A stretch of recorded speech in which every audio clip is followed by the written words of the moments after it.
รับเข้าสู่ Facebook Live เนาะมื้อนี้กับพวกเราข้าพเจ้าพรสวรรค์เสียงสมบูรณ์ในหัวข้อพิเศษเกี่ยวกับวีซ่าคันท่านสนใจเกี่ยวกับวีซ่าอาจจะเป็นวีซ่าท่องเที่ยววีซ่าศึกษาหรือว่าทุกๆวีซ่าเนาะเฮามีกูรูแล้วว่าผู้ห้อมฮู้เกี่ยวกับวีซ่าจะมาตอบคำถามทุกๆคำถามสิ่งที่สำคัญเฮามีทีมงานของพวกเราทางเบื้องหลังเนาะที่จะมาตอบคำถามพวกท่านถ้าหากว่าพวกเราตอบบ่ทันเดี๋ยวนี้พวกเราสิพยายามตอบไปทยอยตอบไปเท่าน้อยเนาะกับทีมงานของพวกเขาอย่าลืมติดตามพวกเขาแล้วก็ส่งคำถามมาหลายๆเนาะตอบกันสดๆเลยเกี่ยวกับวีซ่าเนาะมีคำถามได้ส่งมาเลยสิ่งที่สำคัญเดือนนี้เป็นเดือนแห่งการศึกษาที่ศูนย์ท่าน้ำของพวกเรามีกิจกรรมหลากหลายอย่าลืมติดตามพวกเราแล้วเข้าไปศูนย์ของพวกเราศูนย์ของพวกท่านศูนย์การเรียนรู้ศูนย์ท่าดำที่มีกิจกรรมที่พิเศษสำหรับพวกท่านจังซั่นบ่รอท่าเลยพบกับสตีฟที่ว่าเพิ่นเป็นวีซ่ากูรูหรือผู้ห้อมฮู้เกี่ยวกับวีซ่าให้เพื่อนแนะนำตัวเองก่อนเนาะจนก่อนจะเข้าเรื่องสบายดีท่านสตีฟ เจ้าสวัสดีเล่ เจ้า สวัสดีท่านผู้ชมนี่ค่อยเกิดสตีฟวาน่าแผนกกงสุลอยู่สถานทูตอเมริกาแผนกเขาก็ควบคุมเกี่ยวกับวีซ่าให้แก่คนลาวแล้วก็ให้ความช่วยเหลือกับคนอเมริกาที่อยู่ในประเทศลาว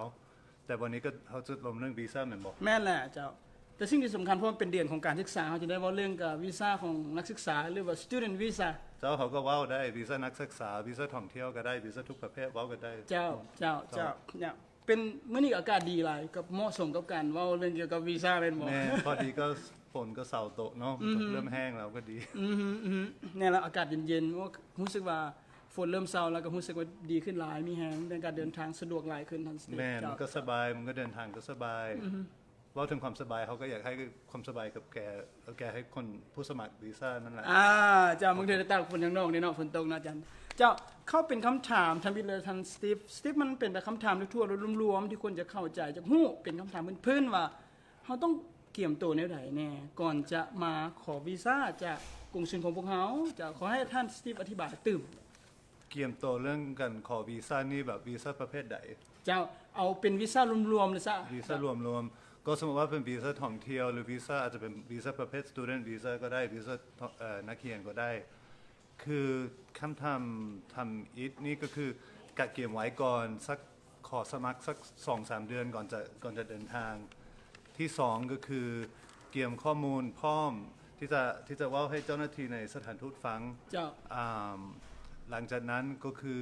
อยากให้ทุกคนศึกษาเรื่องประเภทวีซ่าที่จะสมัครว่ามีเงื่อนไขอย่างใดจะได้แก่เกี่ยมพร้อม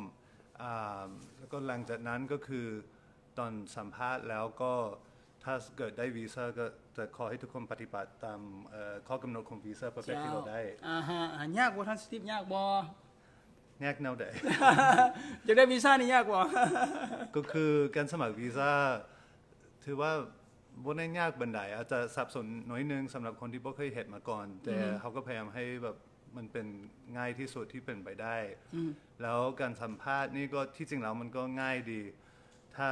แต่ว่าถึงจะง่ายบ่ได้วีซ่าหรือบ่ได้วีซ่ามันจะว่ายากพอขึ้นอยู่กับเงื่อนไขคนแต่ละคน ถ้าคนที่มีเงื่อนไขที่ครบมันจะได้ง่ายแต่ถ้าคนที่เงื่อนไขบ่ครบเขาก็จะบ่สามารถออกวีซ่าได้สิ่งสำคัญเพิ่นกล่าวไปเบื้องต้นท่านสตีฟเพิ่นกล่าวว่าเงื่อนไขมันสำคัญในการเก็บตัวเนาะอย่าลืมส่งคำถามกันมาหลายๆทีมงานของพวกเราพร้อมแล้วที่จะตอบสดๆเลยเนาะไลฟ์มินิสดเลย Facebook Live สดๆเกี่ยวกับหัวข้อวีซ่าเดี๋ยวเราจะลงเรื่องวีซ่าของนักศึกษาเนาะในท้ายรายการเนี่ยเราจะล้มกันตื่นเดี๋ยวนี้เรากำลังอยู่ในการขั้นตอนของสมัครวีซ่าแล้วท่านสตีฟว่ามีความซับซ้อนน้อยหนึ่งในการสมัครวีซ่าโดยเฉพาะเป็นการเฮ็ดออนไลน์เนาะจังซั่นสมมุติว่าค่อยสมัครวีซ่าแล้วค่อยสมัครออนไลน์บ่เป็นค่อยให้คนอื่นสมัครให้สิมีผลหยังบ่ท่านสตีฟ ก็ได้คือกันแล้วแต่ความสะดวกของผู้สมัคร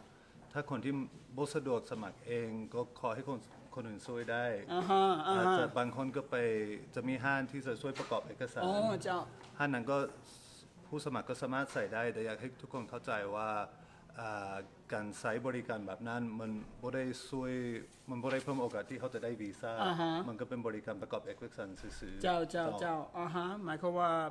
เฮาเฮ็ดด้วยตัวเองก็ได้หรือว่าทางห้างหรือว่าพี่น้องเฮ็ดก็ได้เนาะอันบ่ได้ส่งผลหยังเนาะต่อกันที่สำคัญที่สุดก็แบบผู้สมัครเป็นคนที่ต้องรับรองว่ารายละเอียดที่อยู่ในใบสมัครเป็นความจริงโอเค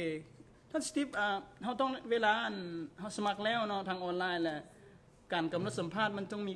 ใบหยังบ่เอกสารหยังบ่ที่เฮาต้องนำเข้ามาอ้างอิงมา อ้างอิงแล้วมาแจ้งพวกเฮาว่าโอเคเดี๋ยวเฮาถึกนัดสัมภาษณ์แล้วนี่นะจะมีเอกสารหยังไงจ้ะคนก็จะมักเข้าใจว่าต้องเอาเอกสารมาหลายอย่างแต่ที่จริงแล้วบ่ต้องเอามาหลายเอกสารนั่นสำหรับวีซ่าท่องเที่ยวนี่มี5อย่างอย่างเดียวก็คือไปใบสมัครแล้วก็ใบนัดแล้วก็ไปรับเงินจากธนาคารแล้วรูปถ่ายแล้วพาสปอร์ตสำคัญเป็นพาสปอร์ตก็ต้องมีพาสปอร์ตถ้าจะเดินทางเนาะธนาคารตัวใดทางสตีฟต้องไปจ่ายเงินธนาคารเอลเซดาจ่ายค่าธรรมเนียมคือขั้นตอนก็คือเข้าไปสมัครก็เข้าไปประกอบไปสมัครก่อนหลังจากนั้นก็จะพิมพ์ฟอร์มไปที่จะเอาไปธนาคารไปจ่ายค่าธรรมเนียมที่ธนาคารหลังจากจ่ายค่าธรรมเนียมแล้วก็จะได้นัดวันสัมภาษณ์โอเคแล้วเฮาฮู้โดยแบบว่าเฮาฮู้ผลโดยเวลาหลังจากสัมภาษณ์แล้วเฮาฮู้ผลมื้อนั้นเลยบ่หรือว่าใดๆส่วนอะไรก็จะฮู้ผลมื้อนั้นเลยแหละเฮาแจ้งเลยหลังจากสัมภาษณ์แล้วเราก็จะฮู้แม่เนาะอยู่กับข้าพเจ้าเนาะวีซ่ากูรูแล้วความรู้เกี่ยวกับวีซ่าท่านสตีฟเนาะเพิ่นมาให้ความรู้ต่างๆเจาะลึกซึ้งเกี่ยวกับวีซ่าเนาะถ้าสนใจเกี่ยวกับวีซ่าข้อมูลต่างๆถามมาได้เดี๋ยวนี้เลยเนาะถ้าหากว่ายังบ่ทันเนาะส่งมาพวกเราเลยมีทีมงานทางหลังของพวกเราที่จะตอบหลังใหม่ทยอยตอบไปข้อมูลทุกสิ่งทุกอย่างเกี่ยวกับวีซ่าเชิงลึกแล้วเนาะมื้อนี้เนาะมาเข้าคำถามทางพวกเราเองก่อนจะตอบคำถามทางบ้านเนาะถามว่าคันเฮาได้วีซ่าแล้วเฮาสามารถอยู่ได้โดนปานใดท่านสตีฟถ้าได้วีซ่าแล้วนี่คนก็จะมักสับสนว่าวันหมดอายุของวีซ่าก็คือวันที่จะต้องออกจากประเทศอเมริกาแต่มันไม่ได้เป็นจังสั้นที่จริงแล้ววันหมดอายุวีซ่าก็คือวันที่จะได้ต้องเข้าประเทศก่อนวันนั้นแต่จะให้อยู่โดนบันไดก็ขึ้นอยู่กับดม.ที่อเมริกาส่วนไหนเขาก็จะอนุญาตให้อยู่6 เดือนแต่ค่อยก็สิแนะนำถ้าบอกเจ้าหน้าที่ว่าสิอยู่2 อาทิตย์ก็ให้ไปอยู่2 อาทิตย์เพราะอยู่6 เดือนคือบางคนก็จะเปลี่ยนก็บอกสัมภาษณ์แล้วก็บอกว่าจะอยู่2 อาทิตย์หรือเป็น1 เดือนเสร็จแล้วก็ไปอเมริกาแล้วก็อยู่เป็น6 เดือนแล้วก็เขาก็แล้วก็กลับมาขอวีซ่าใหม่เขาจะเข้าใจว่าบ่ได้ปฏิบัติตามระเบียบก็อาจจะปฏิบัติตามระเบียบแต่บ่ได้ปฏิบัติตามคำว่าคำสัญญาเจ้าคำสัญญาที่เฮาได้คำสัญญาไว้คันท่านสตีฟจะอธิบายว่าคันว่า3 เดือนก็คือ3 เดือนคันว่า6 เดือนก็คือ6 เดือนถ้าอยากไปโดนบันไดก็ต้องบอกแต่ปกติเต็มที่สำหรับวีซ่าท่องเที่ยวนี่ก็6 เดือนหมายความว่าทางวีซ่ามืดแล้วเฮาก็ต้องเดินทางออกนะแล้วถ้าเว้าถึงนักศึกษานี่ก็คือให้ออกจากประเทศตอนเลิกตอนเช้าเรียนแล้วเจ้าสมมุติว่าวีซ่าเมื่อนั้นอยู่แล้วแต่จะอยู่ตื่นอีกนะสิเกิดหยังขึ้นเป็นอะไรครับวีซ่าหมดแล้วก็บ่ได้หมายถึงห้ามอยู่ในประเทศก็จำเป็นต้องมีวีซ่าเพื่ออยู่ในอเมริกาวีซ่าก็คือขออนุญาตเข้าอเมริกาซื้อเพราะฉะนั้นวีซ่าหมดอายุแล้วก็อยู่จนเมื่อที่เขาเจ้าแบบจำไว้ในพาสปอร์ตตอนเข้าประเทศอยู่ต่อได้เนาะแล้วเนาะหลายๆคนหลายๆชาติมีลูกมีหลานเลยว่ามีเพื่อนที่สนใจเกี่ยวกับศึกษาไปเรียนต่อหรือว่าไปศึกษาอยู่ที่สหรัฐอเมริกาเนาะพวกเขาจะตอบคำถามพวกท่านเลยเนาะว่าเขาต้องมีเก็บเอกสารใดๆแน่เพื่อไปศึกษาและเรียนต่อจังซั่นจะให้สตีฟอธิบายเติมอีกเกี่ยวกับ type of visa หรือว่าประเภทของวีซ่าเฉพาะนักศึกษานี่ต้องมีอย่างแน่เป็นพิเศษเจ้าวีซ่านักศึกษาจะต่างกับวีซ่าท่องเที่ยวน้อยนึง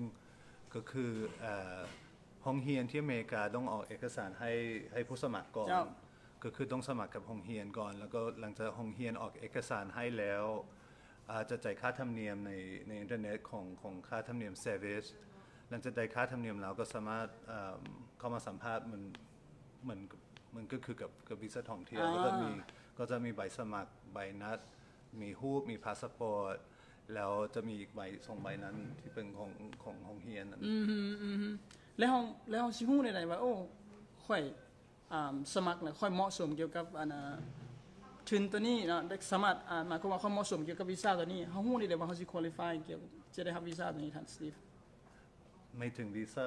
ประเภทวีซ่านักศึกษาจ้ะวีซ่านักศึกษาสิ่งที่สำคัญที่สุดก็คือมีแผนการเรียนที่ได้แผนไว้ดีแล้วที่ได้คิดไว้ดีแล้วบางเทื่อมีนักศึกษาคนที่อยากเป็นนักศึกษาอยู่อเมริกาเข้ามาที่สถานทูตนี่แล้วเขาเจ้ายังบ่ได้คิดหลายว่าสิเรียนโดนบันไดสิเรียนหยังสิเรียนอยู่ไส ก็ฮู้แต่อาจจะฮู้แต่ว่าอยากไปเรียนภาษาอังกฤษแต่แผนไว้แบบจะอยู่2 ปีจังซั่นมันจะยากเขาก็อยากรู้ว่าแบบแผนการเรียนนี่จะเป็นแนวใดจะอยากรู้ว่าคนนั้นที่จะผู้สมัครหรือผู้ที่จะเป็นนักเรียนอยู่อเมริกาก็ได้แบบได้คิดดีๆแล้วเรื่องอนาคตคือท่านสตีฟได้กล่าวว่าต้องมีแพลนละเอียดเนาะต้องมีการเกี่ยมละเอียดว่าเขาจะมีเรียนอย่างวิชาอย่างเนาะหลังจากเรียนแล้วกลับมาเนาะอันนั้นเป็นข้อมูลพื้นฐานเบื้องต้นเลยมีคอมมิตเมนต์มีความหมายมั่นว่าจะกลับมาเนาะประเทศของเราเจ้าจังซั่นเนี่ยเฮาอยู่กับพวกเฮากับหัวข้อพิเศษ Facebook Live มื้อนี้เนาะเกี่ยวกับหัวข้อพิเศษวีซ่าเฮาจะเริ่มตอบคำถามจากทางบ้านเนาะสตีฟเนาะจากเพชรทิพย์เนาะเพิ่นส่งคำถามนี้เรื่องส่งมาเนาะเจ้าขอทีมงานของเฮากำลังบังอยู่ กำลังสิตอบกันทยอยกันตอบไปเจ้าเพิ่นว่าเรื่องขั้นตอนการประกอบการประกอบขอวีซ่าเนี่ยนะเนาะสิ่งเพิ่นว่าเฮาควรเข้าไปเบิ่งอยู่ไสเนาะเฮาฮู้ข้อมูลต่างๆเนี่ยเฮาควรไปเบิ่งอยู่ไสแนวใดเนาะคือไปเบิ่งอยู่ไสก็ให้เบิ่งอยู่ในเว็บไซต์ของสถานทูตเขาจะมีแล้วก็เว็บไซต์ของกระทรวงการต่างประเทศของอเมริกาแล้วมันจะมีเว็บไซต์ของบริษัทที่จัดเรื่องappointment จัดนัดให้ทั่วโลกก็ ustraveldocs.gov ให้ไปเบิ่งอยู่เว็บไซต์พวกนั้นอย่าไปเบิ่งที่เว็บไซต์ของคนอื่นบางเทื่อมีเว็บไซต์ที่จะแนะนำแต่เขาเจ้าก็มักให้รายละเอียดบางเทื่อก็ให้รายละเอียดถือบางเทื่อก็ให้รายละเอียดบ่ถือเอารายละเอียดจากพวกเขาดีกว่าเนาะเจ้า แม่นแล้วเนาะสตีฟได้กล่าวมาเกี่ยวกับว่าเฮาจะเบิ่งข้อมูลอยู่ไสแหน่เพื่อเป็นตัวอ้างอิงแล้วว่าข้อมูลที่ชัดเจนอย่าลืมกันแล้วกันถ้าหากว่ามีคำถามส่งมาพวกเฮาได้พวกเฮาจะทยอยตอบไปถ้าหากว่าเฮาตอบบ่ทันมื้อนี้แล้วเฮาสิพยายามตอบไปเท่าน้อยเนาะทีมงานของพวกเฮากำลังเกี่ยวคำถามของพวกเฮาส่งมาหลายๆเนาะถ้าว่ามีคำถามหยังอย่าลืมกันแล้วกันว่าศูนย์ของพวกเฮาศูนย์ท่าดำนี่เนาะมีกิจกรรมเกี่ยวกับ Education Month หรือว่าเดือนแห่งการศึกษาจังซั่นท่านสนใจเข้าไปเลยศูนย์ของพวกเฮาเดี๋ยวนี้เฮากำลังล้มกันอยู่เรื่อง Student Visa เนาะเรื่องหลายๆอย่างว่าเฮาเฮ็ดจังไดจึงสิได้สามารถได้วีซ่าเนาะเฮาสิเฮ็ดจังไดเฮาจึงสามารถอ้างอิงว่าเฮาไปแล้วเฮากลับมาแล้วเฮาจะได้วีซ่าเนาะคำถามต่อไปเนาะทั้งคำถามต่อไปมันถามว่าเอกสารครบหมดแล้วแต่สัมภาษณ์บ่ผ่านต้องเฮ็ดแนวใดเด้คำถามมันก็ยากหน่อยนึงเนาะก็คือต้องเฮ็ดใหม่ได้บ่เพิ่นถามว่าเฮ็ดได้บ่มันก็ขอใหม่ได้แต่ถ้าบ่มีอย่างเปลี่ยนแปลงนี่อาจจะได้คำตอบเดิมเพราะฉะนั้นเฮาก็บ่แนะนำให้มาสัมภาษณ์หลายเทื่อหรือถ้าหากก็ถูกปฏิเสธเฮาก็แนะนำให้ถ่าไว้ก่อนเพราะว่าข้อมูลที่เฮาจะเบิ่งถ้าคนมาสัมภาษณ์ใหม่นี่ก็คือมีการเปลี่ยนแปลงในชีวิตบ่หรือถ้าบ่จังซั่นมีสิ่งที่ความบ่เข้าใจในการสัมภาษณ์เทื่อก่อนบ่สมมุติว่าเข้าไปแล้วก็บางคนก็ตื่นเต้นหลายอย่างค่อยก็ตื่นเต้นตอนนี้จะลืมบางอย่างลืมเว้าบางอย่างถ้าจังซั่นสมมุติว่าค่อยก็ลืมว่าค่อยมีบ้านลืมว่าอาจจะมีสักอย่างที่ลืมบอกเจ้าหน้าที่อาจจะขอสัมภาษณ์ใหม่ก็ได้อาจจะสัมภาษณ์ใหม่แล้วก็ถ้าแบบมีข้อมูลเพิ่มเติมอาจจะช่วยได้เจ้าหรือบ่จังซั่นก็อาจจะทาก่อนสมมุติว่าบางเทื่อมีคนหาก็จบอย่างงานยังบ่มีเวียกบ่มีแต่อีก 2-3 ปีอาจจะได้เวียกแล้วอาจจะมีตำแหน่งที่ดีแล้วอาจจะได้ขึ้นตำแหน่งไผสิฮู้ในอนาคตมันจะเป็นแนวใดก็สมัครใหม่ได้ตลอดสมัครไปได้ตลอดนะเฮาบ่ได้จำกัดเรื่องนี้เนาะเฮาสามารถแต่ก็บ่ได้อยากให้คนแบบเสียค่าสมัครถ้าสมัครหลายๆเทื่อแล้วก็มันก็บ่ดีคือกันอยากให้แบบเบิ่งว่าแบบสภาพชีวิตแบบการใช้ชีวิตของตนเองนี่แบบเปลี่ยนแปลงบ่โอเคสิ่งสำคัญคือการเก็บข้อมูลข่าวสารเนาะข้อมูลต่างๆที่เฮาจะมาสมัครเนาะก็บ่ได้จำกัดว่าตรงนั้นแล้วว่าทางการเก็บข้อมูลนี่มันก็บางคนก็คิดว่าจะต้องเตรียมเอกสารไว้หลายอย่างบางคนก็จะเอามาหลายอย่างแต่ที่จริงแล้วเขาอยากฟังคำเว้าหลายกว่าเขาก็เน้นใส่คำเว้าของผู้สมัครเขาบ่ได้อยากเบิ่งเอกสารบางเทื่อคนก็เอาเอกสารมาเขาอยากรู้จากปากผู้สมัครเองว่าแบบเอกสารนั้นมันเป็นหยังแล้วมีความหมายหยังที่สำคัญก็คือเขาอยากรู้เรื่องสภาพแบบการใช้ชีวิตของผู้สมัครนั่นเองในประเทศลาวว่ามันอีกอย่างนึงบางคนก็มักว่าเรื่องญาติที่อเมริกาสมมติว่าญาติก็ส่งเอกสารมาจากอเมริกาหลายอย่างแล้วเขาก็เน้นใส่ชีวิตของผู้สมัครอยู่ประเทศลาวนั่นเองเพราะเงื่อนไข เงื่อนไขสำหรับวีซ่าท่องเที่ยวนั่นก็คืออยากอยากมั่นใจว่าผู้สมัครจะกลับมาแล้ว อยากคือว่ามีความมั่นคงมีชีวิตแบบอยู่แล้วที่เพียงพอที่จะอยากที่จะต้องกลับมา เจ้าเอกสารก็สำคัญแต่ว่าบ่จำเป็นต้องเอามาหมดทุกเอกสารหรือว่า ที่ มี จะ แต่เฮาว่าคือท่านสตีฟได้กล่าวเมื่อกี้นี้แหละว่าเฮาไปแล้วเฮามีความหมายมั่นว่าเฮาจะกลับมาเนาะแล้วเฮาก็เฮาสามารถได้วีซ่าตัวนั้นได้ก็คือได้คือกันเนาะมีคำถามต่อไปความรู้ระดับใดจึงสามารถผ่านวีซ่าเพิ่นว่าความรู้ส่ำใดจึงสามารถได้วีซ่าบ่ง่ายๆเลย อยากจะทำผู้ถามว่าความรู้หมายถึงอย่างคือ อ่า ว่าจำเป็นต้องมีความรู้พิเศษ เจ้า มัน คำถามที่นี่หมายความว่า เวลาอยากไปเห็นอยู่สหรัฐอเมริกา หมายถึง ค่อยต้องเก่งบ่ อ๋อเข้าใจแล้ว ก็คืออยากรู้ว่าผู้สมัครนี่จะไปเรียนคอร์สในอเมริกาที่เหมาะสม ถ้าสมมติว่าถ้าจะเข้าไปเรียนวิชาที่แบบยากๆแล้วก็แบบเรียนถ้าแบบก็ต้องมีความรู้เพียงพอ อาจจะต้องมีภาษาอังกฤษ ถ้าสมมติว่าต้องมีภาษาอังกฤษก่อนจะเข้าไปเรียน ก็ควรจะได้เว่าภาษาอังกฤษหน่อยนึง หรือถ้าจะไปเรียนภาษาอังกฤษเป็น advanced course อาจจะต้องได้เว่าหน่อยนึงก่อน เพราะมันบ่เคยเรียนมาก่อน แล้วก็บังเอิญก็อยากไปเรียนภาษาอังกฤษเป็น2 ปีจังสั้นก็จะบ่เคยเข้าเรื่องมันได้ เจ้าแม่นแล้วส่วนหลายคนที่ว่าโดยเฉพาะมันเฮาเรื่องstudent visa เนี่ยท่านสตีฟส่วนหลายคนที่มักเฮ็ดแบบเป็น common mistake อะนะมักเฮ็ดผิดปกติมักเฮ็ดผิดตลอดอะนะอันใดที่ว่าเขามักเวลาเข้ามาแล้วค่อยเฮ็ดผิดพลาดตัวนี้อันนั้นนะมีบ่ทัน สำหรับ student visa สำหรับคนเรียนนี่น่าจะเป็นบ่ได้เกี่ยมแผนเรียนดี ก็คือเข้ามาแล้วก็บอกว่าอยากไปอยู่อเมริกาไปเรียนภาษาอังกฤษ1 ปี แล้วก็ถามว่าหลังจากนั้นอยากจะเฮ็ดหยังก็จะตอบซื่อๆบ่ฮู้หรือจะบอกว่าจะเรียนต่อแล้วก็จะถามว่าจะเรียนต่ออยู่สายจะเรียนหยังแล้วก็เจ้าก็บ่ฮู้อันนั้นก็บ่ได้ช่วยอันนั้นก็ถือว่าถ้าจะลงทุนไปเรียนภาษาอังกฤษอยู่อเมริกัน1 ปีน่าจะรู้ว่าสิไปเรียนหยังแต่ก็หลังจากเรียนภาษาแล้วเนาะ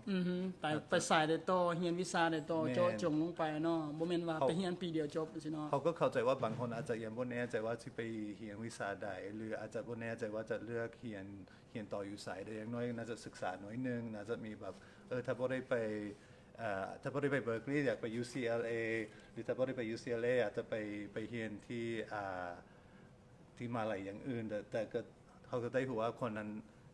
ตั้งใจจะเรียนเพราะว่าคนนั้นก็ได้ศึกษาหลายแล้ว เจ้าหมายความว่าเขามี details แล้วเขามี information แล้วครบแล้วเนาะเขาฮู้ชัดเจนเลยว่าเขาจะไปเรียนโรงเรียนใดวันใดเนาะอันนี้เป็นคำถามส่วนตัวเนาะอยากฮู้สตีฟสมมุติว่าค่อยเป็นนักศึกษาค่อยไปเรียนอยู่หั่นแล้วค่อยอยากเฮ็ดเวียกเฮ็ดได้บ่เจ้า เฮ็ดเวียกก็คือถ้าเป็นนักศึกษาจะเปิดโอกาสให้นักศึกษาเฮ็ดเวียกรู้สึกว่าเฮ็ดเวียกในมหาลัยได้ต้องขออนุญาตพิเศษจากมหาลัยแล้วเต็มที่ก็จะเป็น20 ชั่วโมงต่ออาทิตย์แต่จะไปเฮ็ดเวียกนอกจังซั่นก็บ่ได้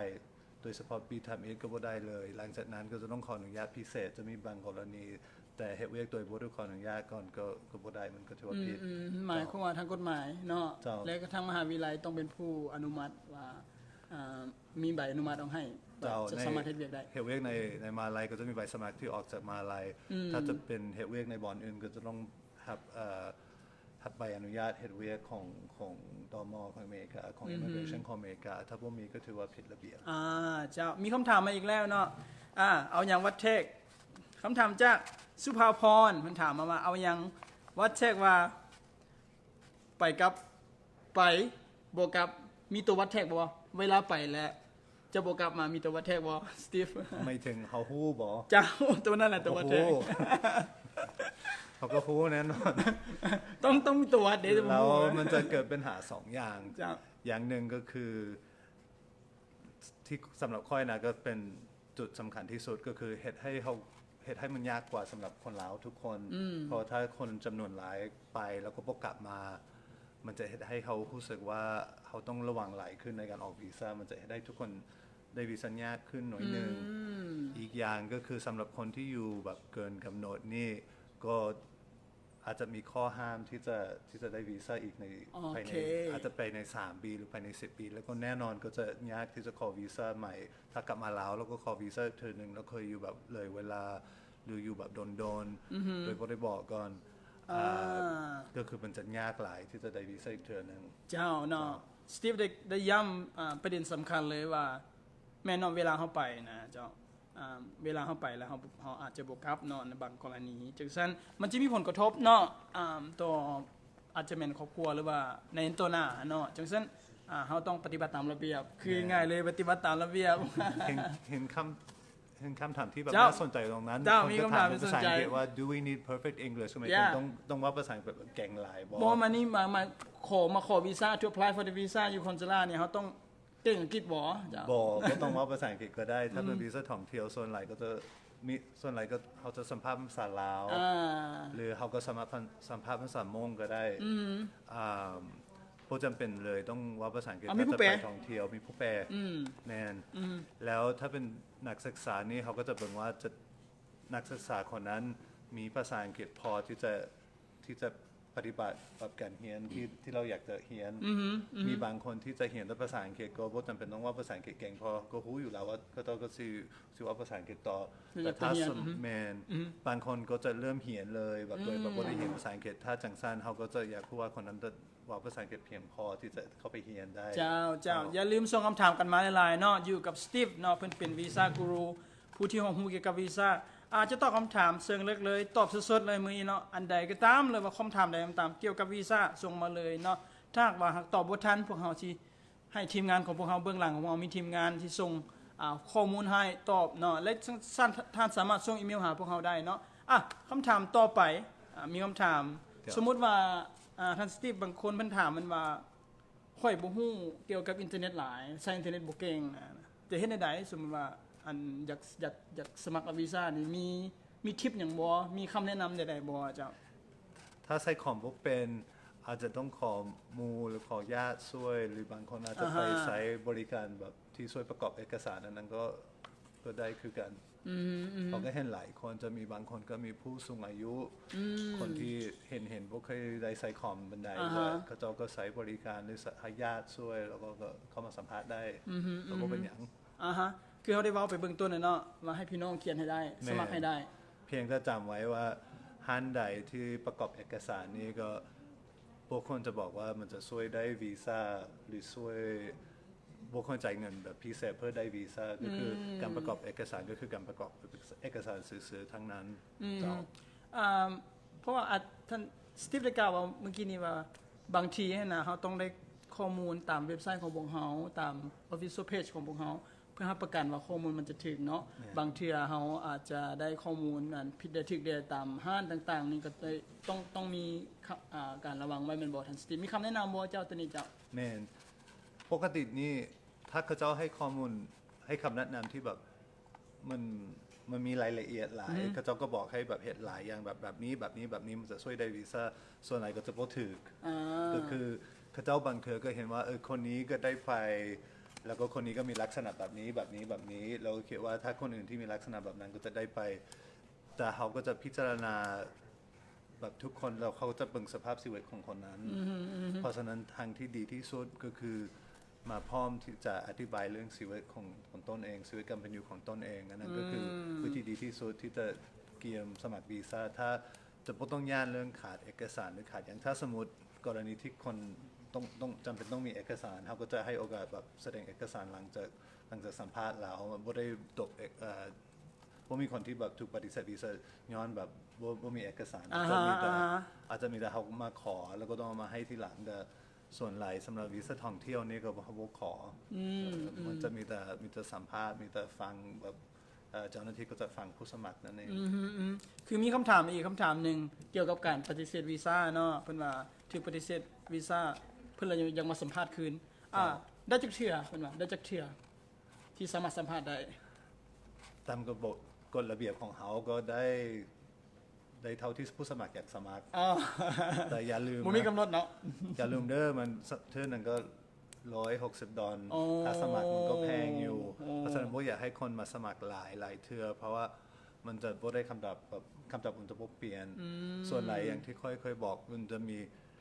สองกรณีหนึ่งก็คือรู้สึกว่าบ่ได้อธิบายดีตอนสัมภาษณ์อาจจะตื่นเต้นบอกเจ้าหน้าที่รายละเอียดบ่ครบถ้าอย่างนั้นอาจจะขอสมัครใหม่ขอสัมภาษณ์ใหม่เพื่อจะได้แสดงข้อมูลที่บ่ได้แสดงเธอก่อนหรือว่าจังสันก็จะบอกว่าให้การเป็นอยู่ของชีวิตมันเปลี่ยนในแง่ดีเจ้าท่านสตีฟได้กล่าวไปเบื้องต้นนั่นเนาะว่าเรื่องว่าเงื่อนไขต่างๆอยู่ในบ้านของพวกเฮานี่แหละเนาะแต่เขาก็ได้กำหนดไว้แบบห้ามสมัครแบบไหลเถื่อสมัครไหลเถื่อได้แล้วมันจะแพง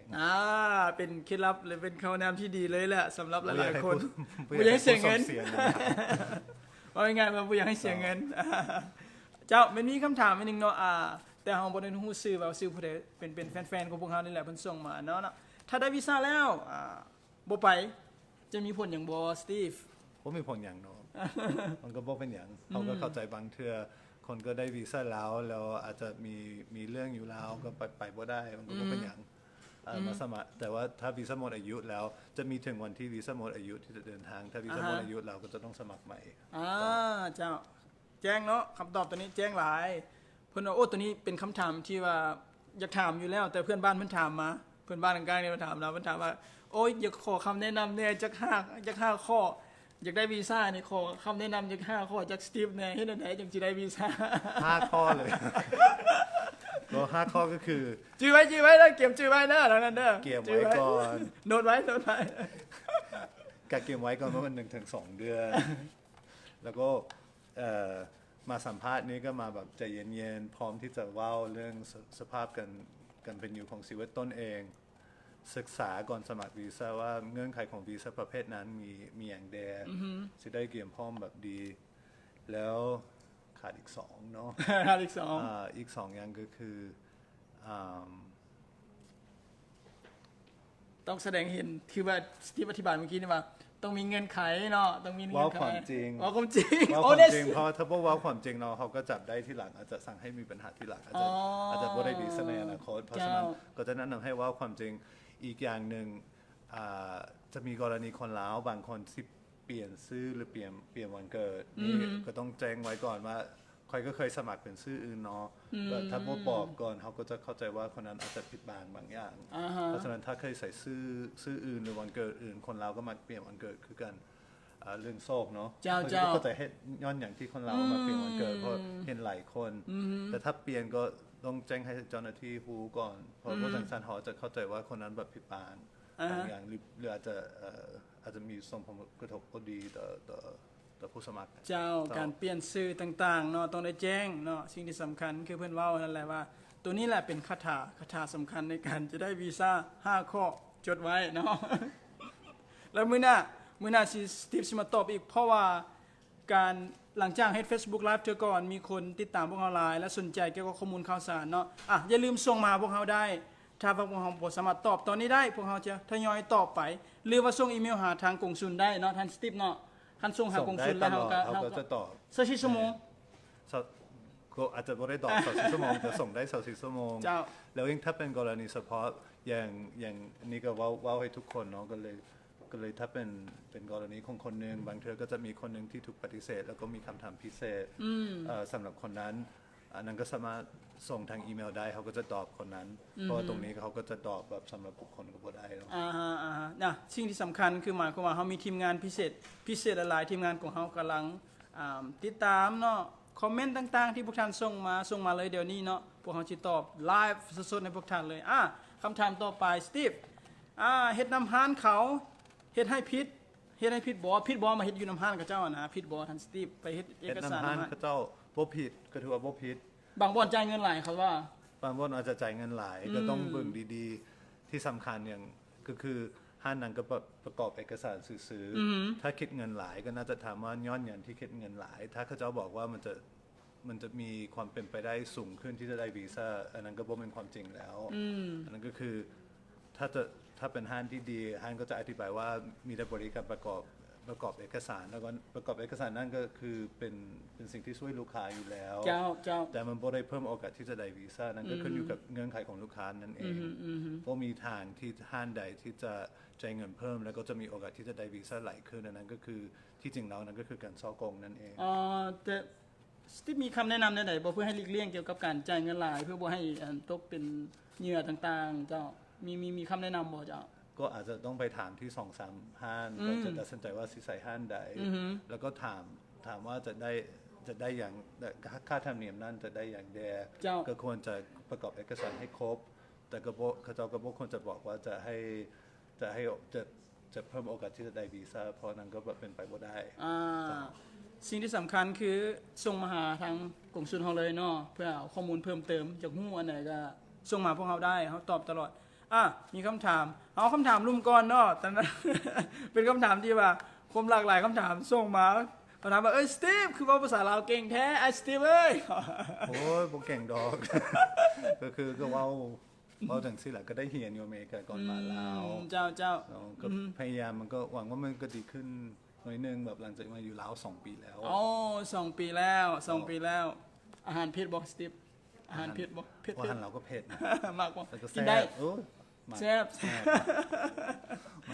ถ้าเผ็ดหลายก็อาจจะบ่ไหวแล้วเรื่องแกก็เริ่มแบบทนบ่ได้เผ็ดเอาว่าเรื่องการเรียนเนี่ยสตีฟขึ้นมาไปเรียนอยู่พุ่นเนาะเฮาว่าเรื่องการศึกษาเรียนภาษาอังกฤษก็ตามเรียนวิชาใดก็ตามที่เฮาไปเรียนอยู่พุ่นมีกำหนดบ่จักปีเฮาต้องอยู่จักปีเรียนอยู่พุ่นมีกำหนดบ่กำหนดไว้ว่าจะต้องเรียนภายในจักปีบ่เจ้าบ่มีเนาะบ่มีแต่โดนสัมภาษณ์แบบคนที่จะไปเรียนเขาก็อยากรู้ว่ามีแผนเรียนที่เขาเนื่องที่ชัดเจนเนาะที่มันหมายความว่าระยะในการเรียนนะระยะในการเรียนน่าจะเป็นแบบคนปกติก็อาจจะสมมุติว่าคนอเมริกาปกติก็เรียนภายใน4 ปีกว่าจะได้ปริญญาตรีอาจจะเข้าใจว่านักเรียนมาจากนอกอาจจะใช้เวลาดกว่านั้นน้อยนึงอาจจะเป็น5 ปีแล้วก็จะต้องเรียนภาษาก็อาจจะเป็นอีก1 ปีหรือ2 ปีเขาจะเบิ่งจังซั่นเขาจะเบิ่งว่าปกติคนควรจะเรียนจบภายในจากปีแบบสำหรับวิชานั้นจะมีปัญหาตอนที่คนที่แบบเรียนภาษาเป็นหลายปีสมมติว่าไปเรียนภาษาแบบ2-3 ปีเราเรียนบ่ได้ภาษาเขาก็จะเริ่มสงสัยกันว่าเป็นอย่างจนอดเข้าใจจนบ่ได้ภาษาเจ้าอันนี้เป็นคำถามส่วนตัวแล้วเนาะสตีฟเขาติดตามเขา follow up คำถามเมื่อกี้นี้ว่านักศึกษาเรื่องvisa student for visa เนี่ยนะ I mean visa for the student นี่หลายขึ้นบ่มีคนสมัครหลายขึ้นบ่สตีฟมีจำนวนหลายขึ้นบ่สำหรับนักศึกษาความจริงก็บ่เห็นจะหลายขึ้นอยากให้มันหลายกว่านี้โดยเฉพาะคนที่ไปเรียนที่มหาลัยอเมริกาที่มีหลายก็คือคนที่อยากไปเรียนภาษาเจ้าแล้วคนที่อยากไปเรียนภาษาก็จะมีคนได้แล้วมีคนก็บ่ได้ไม่ถึงได้วีซ่าแต่อยากเห็นคนที่จะไปเรียนที่มหาลัยแบบใหญ่ๆที่อเมริกาไปเรียนปริญญาตรีหรือปริญญาโทก็จะบ่ค่อยมีอยากเห็นมีหลายขึ้นเนาะเจ้าเนาะผู้ใดสนใจอยากไปเรียนทางอยู่สหรัฐอเมริกาวีซ่าใดก็ตามเนาะอยากได้ข้อมูลเพิ่มเติมเดี๋ยวนี้พวกเรากำลังตอบคำถามกันอยู่ส่งมาเลยทางทีมงานเขาจะทยอยตอบไปทีเล็กทีน้อยถ้าหากว่าพวกเราตอบบ่ทันต้องขอโทษขออภัยและพวกเราสิพยายามทยอยตอบอีกต่อไปอย่าลืมกันแล้วกันอยู่ที่ศูนย์ท่าดำของพวกเราเขาจะมีไลฟ์ท่าดำแล้วก็ education month เดือนนี้เขามีกิจกรรมหลากหลายเนาะเข้าไปเลยย่างเข้าไปเลยพวกท่านจะได้ร่วมกับกิจกรรมหลากหลายกิจกรรมเนาะแล้วก็ได้เข้าไปเรียนสร้างเน็ตเวิร์กอยู่ในศูนย์ของพวกเราพร้อมแล้วเนาะเป็นศูนย์ของพวกท่านนี่แหละศูนย์การเรียนรู้อยู่นักเรียนภาษาอังกฤษสตีฟถือว่าคนหลายไปเรียนภาษาอังกฤษเขาจะได้ว่าภาษาอังกฤษเก่งคือกับท่านสตีฟว่าภาษาลาวนี่แหละคงได้เก่งกว่าค่อยว่าภาษาลาวแน่นอน รู้สึกอายแล้วฟังสตีฟว่ารู้สึกอายเพราะว่าภาษาลาวแจ้งภาษาลาวเขาเรียกว่าแจ้งอีหลีแบบแจ้งแท้แจ้งว่า แจ้งจังปังเลยล่ะเจ้าเมื่อกี้นี้ท่านสตีฟได้อธิบายข้อมูลหลากหลายเนาะแล้วเรามาคำถามสุดท้ายเลยเพราะว่าเวลาเขาจำกัดต้องขอบใจทั้งเพื่อนบ้านและผู้ชมต่างๆที่ส่งคำถามกันมาอย่างหลากหลายเนาะคำถามตัวนี้เป็นคำถามอย่างว่าอยากไปเที่ยวแต่บ่มีพี่น้องค้ำประกันเนาะเพิ่นจะไปเที่ยวบ่มีค้ำประกันเนาะบ่เป็นหยังสิได้วีซ่าอยู่บ่ล่ะสิได้วีซ่าอยู่บ่เจ้าเฮาก็เบิ่งสภาพชีวิตอยู่แล้วก็คือชีวิตการเป็นอยู่ประเทศลาวของผู้สมัครนั่นเองแต่ แต่มีพี่น้องอยู่อเมริกาแล้วพวกมีก็ไปได้คือกันแม่นมีบางคนก็ไปเยี่ยมยามพี่น้องก็ไปบางคนก็ไปเที่ยวซื้อๆก็มีมันบ่จำเป็นต้องมีคนรับประกันอยากรู้ซื่อๆว่าแบบคนนั้นมีความมั่นคงในประเทศเราเพียงพอบ่ที่จะกลับมาลาวอยากจะมั่นใจว่าคนนั้นก็จะกลับมาลาวหลังจากไปอยู่อเมริกาสตีฟได้ย้ำตลอดว่าเวลาทุกๆคนสามารถสมัครขอวีซ่าได้เฮาบ่ได้กำหนดเนาะว่าทุกเพศทุกวัยสามารถมาได้จังซั่นมีคำถามใดเนาะพวกเฮาสิทยอยตอบต้องขอบใจหลายอีกเทื่อนึงที่ติดตามพวกเฮาและส่งคำถามมาบักหลายพวกเฮาดีใจหลายที่ท่านสตีฟมาให้ความรู้ให้รายละเอียดต่างๆเกี่ยวกับวีซ่าเพื่อให้หายข้องใจกันถ้ามีคำถามเนาะเจาะจงเกี่ยวกับ student visa หรือว่าเกี่ยวกับท่องเที่ยวส่งมาหาพวกเฮาเลยพวกเฮามีทีมงานที่จะตอบพวกท่านจังซั่นมื้อนี้ขอขอบใจทั้งสตีฟเนาะขอบใจสตีฟหลายๆแล้วขอบใจท่านผู้ฟังเนาะที่ติดตามพวกเฮาเนาะขอบใจเด้อเจ้าโชคดีบ๊ายบายเย้